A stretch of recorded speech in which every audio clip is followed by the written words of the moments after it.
इस वीडियो में हम लोग जानेंगे कि जब हम किसी सब्सटेंस को हीट करेंगे तो उसमें कौन कौन से चेंजेस आते हैं। Effect of heat. जब किसी ऑब्जेक्ट को हीट किया जाता है तो उसमें कई तरह के फिजिकल और केमिकल चेंजेस होते हैं। आइए हम हीट के कुछ इफेक्ट देखते हैं। Physical change. Change in temperature. हम जानते हैं कि किसी ऑब्जेक्ट में हीट दिया जाए या रिमूव किया जाए तो उसका टेम्परेचर चेंज होता है। जब किसी ऑब्जेक्ट को हीट किया जाता है तो उसका टेम्परेचर बढ़ जाता है और जब किसी ऑब्जेक्ट से हीट रिमूव किया जाता है तो उसका टेम्परेचर कम हो जाता है। Change of state.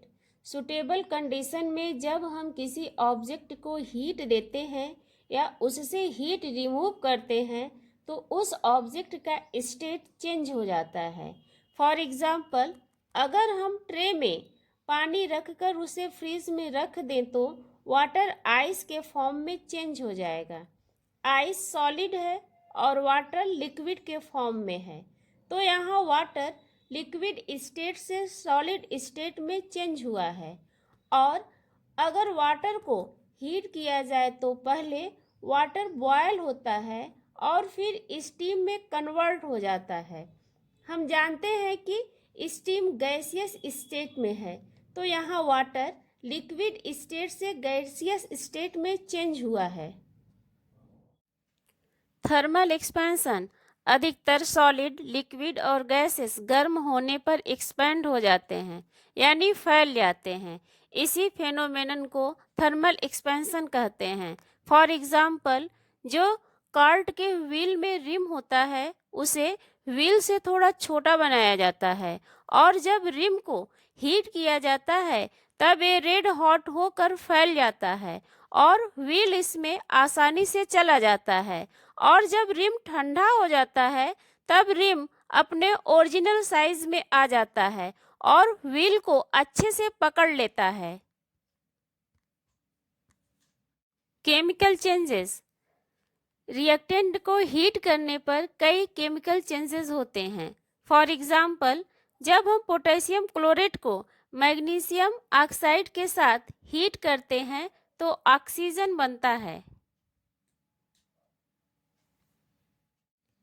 Do you know, यह बहुत इंटरेस्टिंग बात है कि आइस और कास्ट आयरन ऐसे दो सॉलिड हैं जिन्हें हम हीट करते हैं तो वे सिकुड़ जाते हैं।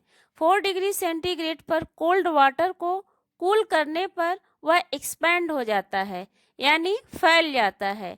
वाटर की इस प्रॉपर्टी के कारण हमें यह समझ में आता है कि क्यों ठंडे के दिनों में वाटर पाइप फट जाता है और अगर बॉटल में पानी भरकर फ्रीजर में छोड़ दिया जाए तो वह भी फट जाता है। ऐसा इसलिए होता है क्योंकि वाटर जब आइस में कन्वर्ट होता है तब उसका वॉल्यूम बढ़ जाता है, लेकिन बॉटल या पाइप का वॉल्यूम तो फिक्स होता है।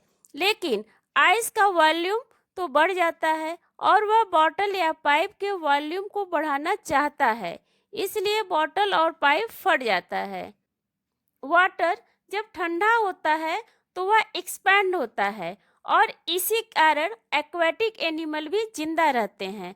अब तुम लोग पूछोगे कैसे, तो सुनो।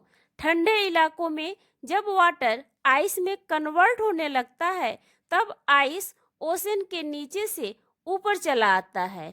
अगर यह आइस ओशन के नीचे ही जम जाता तो बहुत सारे एक्वेटिक एनिमल भी इसी के साथ जम जाते और मर जाते।